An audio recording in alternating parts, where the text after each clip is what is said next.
பஹல்காமில் நடந்த பயங்கரவாத தாக்குதலில் அப்பாவி பொதுமக்கள் 26 பேர் படுகொலை செய்யப்பட்டனர். அந்த தாக்குதலை வன்மையாக கண்டிப்பதோடு உயிரிழந்த 26 பேர் குடும்பத்தினருக்கும் எனது ஆழ்ந்த இரங்கலை தெரிவித்துக் கொள்கிறேன். பாதிக்கப்பட்ட அந்த குடும்பத்தினரின் நலன்களுக்கு அரசு என்ன இழப்பீடு தந்தது என்கிற விவரம் தெரியவில்லை. அவர்களில் குடும்பத்தாருக்கு அரசு வேலைவாய்ப்பு வழங்குவதற்கான முயற்சிகளை மேற்கொண்டதா என்கிற விவரமும் வெளியாகவில்லை. ஆகவே பாதிக்கப்பட்ட அந்த குடும்பத்தினருக்கு இழப்பீடு வழங்க வேண்டும், வேலைவாய்ப்பு வழங்க வேண்டும் என்பதை முதலில் ஒரு கோரிக்கையாக நான் முன்வைக்கிறேன். அந்த படுகொலையை தடுத்திருந்தால் நாம் பெருமைப்படலாம், இந்த அரசின் நடவடிக்கையை பாராட்டலாம். ஆனால் படுகொலை நிகழ்ந்துவிட்டது, 26 அப்பாவிகள் உயிரிழந்திருக்கிறார்கள். இந்த நிலையிலே நாங்கள் துல்லியமாக தாக்குதல் நடத்தியிருக்கிறோம், திருப்பி தாக்கியிருக்கிறோம் என்று பெருமை பொங்க பேசுகிறோம். இதில் பெருமைப்படுவதற்கு என்ன இருக்கிறது என்று எனக்கு விளங்கவில்லை. மிகப்பெரிய நாடு, பாகிஸ்தானோடு ஒப்பிடுகிற போது பல மடங்கு வலிமையுள்ள ஒரு தேசம், 140 கோடி மக்கள் தொகையை கொண்ட ஒரு பெரிய நாட்டை மிக இலகுவாக அவர்கள் உள்ளே புகுந்து தாக்கிவிட முடியும் என்பதற்கு ஒரு சான்றாக இந்த பஹல்காம் தாக்குதல் மீண்டும் ஒரு அச்சுறுத்தலை ஏற்படுத்தி இருக்கிறது. இது நாட்டின் பாதுகாப்புக்கு விடப்பட்ட சவால். இது நாட்டின் மக்களுக்கு உள்ள பாதுகாப்பை அச்சுறுத்தக்கூடிய ஒரு நடவடிக்கை. உளவுத்துறையின் தோல்வி, பாதுகாப்புத்துறையின் தோல்வி, ஆட்சி நிர்வாகத்தின் தோல்வி என்பதை சுய விமர்சனமாக முதலில் நாம் ஏற்றுக்கொள்ள வேண்டும். அதுதான் நம்மை மீண்டும் வலுப்படுத்துவதற்குரிய வாய்ப்பை உருவாக்கி தரும். வெளியுறவு கொள்கையும் தோல்வியடைந்திருக்கிறது என்பதைத்தான் இது காட்டுகிறது.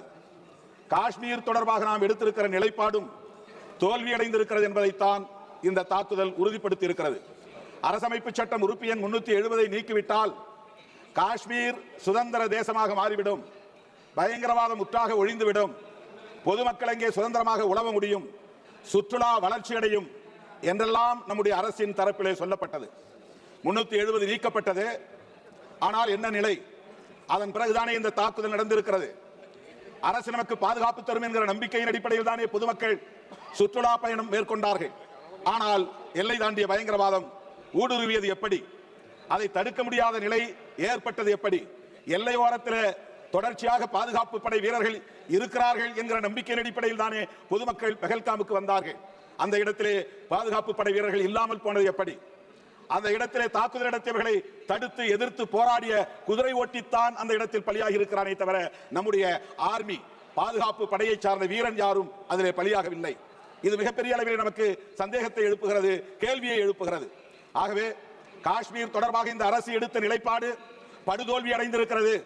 அரசமைப்பு சட்டம் உறுப்பு எண் 370 நீக்கப்பட்டது, படுதோல்வி அடைந்திருக்கிறது என்பதை ஒப்புக்கொண்டு காஷ்மீர் ஜம்மு மாநிலத்திற்கு மீண்டும் மாநில அந்தஸ்தை வழங்க வேண்டும் என்று அரசுக்கு நான் வேண்டுகோள் விடுக்க கடமைப்பட்டிருக்கிறேன்.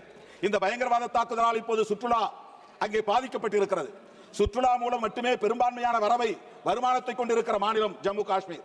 இன்றைக்கு அதனால் ஏற்பட்டிருக்கிற பாதிப்பை ஈடு செய்யும் வகையில் நம்முடைய மைய அரசு, ஒன்றிய அரசு சிறப்பு பொருளாதார உதவியை ஜம்மு காஷ்மீர் மாநிலங்களுக்கு வழங்க வேண்டும், மாநிலத்திற்கு வழங்க வேண்டும் என்று கேட்டுக்கொள்கிறேன். 2023-2024 ஆண்டிய டிஃபென்ஸ் ஸ்டாண்டிங் கமிட்டி, அந்த நிலைக்குழு இது தொடர்பான ஆய்வை செய்து விமானப்படையில் போதிய விமானங்கள் இல்லை, விமானப்படை மேலும் நவீனமயப்படுத்தப்பட வேண்டும், இன்னும் பைலட்டுகள் விமான ஓட்டிகளின் எண்ணிக்கையை பெருக்க வேண்டும் போன்ற பரிந்துரைகளை வழங்கியது. ஆனால் இதுவரையில் அது குறித்து அரசு எந்த முயற்சியையும் மேற்கொள்ளவில்லை. ரஃபேல் விமானம் சுட்டு வீழ்த்தப்பட்டதாக பாகிஸ்தான் கூறுகிறது. நாம் சொல்லுகிறோம் அவர்களை துல்லியமாக தாக்கினோம், அந்த பயங்கரவாதிகளின் பதுங்கு முகாம்களை அழித்தோம் என்றெல்லாம் பெருமை பொங்க சொல்லுகிறோம். பாகிஸ்தான் அரசும் அப்படித்தான் சொல்லுகிறது. ஸ்ரீநகர், ஜம்மு, பூஜ், பத்திண்டா போன்ற பல பகுதிகளை சுட்டிக்காட்டி இங்கெல்லாம் நாங்கள் தாக்குதல் நடத்தியிருக்கிறோம், ரஃபேல் விமானங்கள் 2 விமானங்களை சுட்டு வீழ்த்தியிருக்கிறோம் என்று சொல்லுகிறார்கள். இது எது உண்மை என்பது நமக்கு தெரியவில்லை, பொதுமக்களுக்கு புரியவில்லை. ரஃபேல் விமானங்கள் சுட்டு வீழ்த்தப்பட்டது உண்மையாக இருந்தால் அந்த விமான தொடர்பாக நடந்த ஊழல் குறித்த விசாரணை தேவைப்படுகிறது.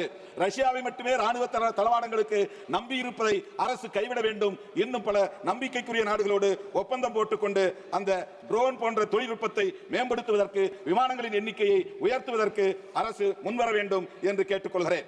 சர்வதேச அரங்கில் இந்திய தேசத்தின் நன்மதிப்பு பாதிக்கப்பட்டிருக்கிறது. இந்த விவகாரத்தில் பெஹல்காம் பயங்கரவாத தாக்குதலை எத்தனை நாடுகள் கண்டித்திருக்கின்றன? அமெரிக்க அரசின் நிலைப்பாடு என்ன? அந்த நாட்டின் ராணுவ அதிகாரியை அழைத்து அவர் விருந்து கொடுக்கிறார். அதற்கு என்ன பொருள்? இந்தியா எங்களுக்கு ஒரு பொருட்டு இல்லை என்று ட்ரம்ப் வெளிப்படையாக சொல்லுகிறார். இந்த போரை நான் தான் நிறுத்தினேன், இந்திய அரசு நிறுத்தவில்லை என்று சொல்லுகிறார். நம்முடைய இறையாண்மையை கேள்விக்குள்ளாக்கக்கூடிய அமெரிக்க அரசை எதிர்த்து நாம் என்ன நிலைப்பாட்டை எடுத்திருக்கிறோம்? அங்கே சட்டவிரோதமாக தங்கியிருக்கிற இந்திய குடிமக்களை கால்விலங்கு கைவிலங்கு போட்டு விலங்குகளை விட மோசமான முறைகளை கொண்டு வந்து இங்கே இறக்கினார்கள். ஒரு வார்த்தை அமெரிக்காவை நாம் கண்டிக்கவில்லை. ஆக நம்முடைய அரசின் வெளியுறவு கொள்கை எந்த அளவுக்கு இருக்கிறது என்பது வெளிப்படுகிறது. அது மட்டுமில்லாமல் ஒன்றை சொல்லி நான் முடிக்க விரும்புகிறேன். வெளியுறவு கொள்கையில் நமக்கு பெரும் தோல்வி அடைந்திருப்பதை போல உள்நாட்டில் நாம் மக்கள் ஒற்றுமை குறித்து கவலைப்படாமல் இருக்கிறோம். இங்கே மதவாத அடிப்படையில் முஸ்லிம் வெறுப்பையும் கிறிஸ்தவ வெறுப்பையும் நாளுக்கு நாள் அதிகரிக்க செய்கிறோம். நம்மிடையே ஒற்றுமை இல்லை என்பது சர்வதேச அரங்கில் தெரிகிறது.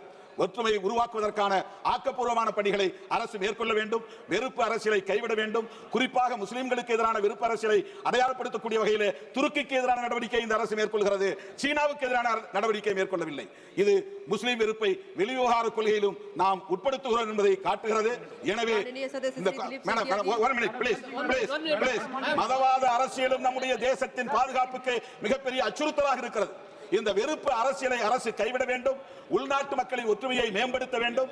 வெளிவிவகார கொள்கையில் ஒரு நாட்டை மட்டுமே சார்ந்திருக்காமல் நாம் அனைத்து சர்வதேச நாடுகளோடும் நல்லிணக்கமான உறவை பேண வேண்டும் என்பதை சொல்லி வாய்ப்புக்கு நன்றி கூறி முடிக்கிறேன். நன்றி, வணக்கம்.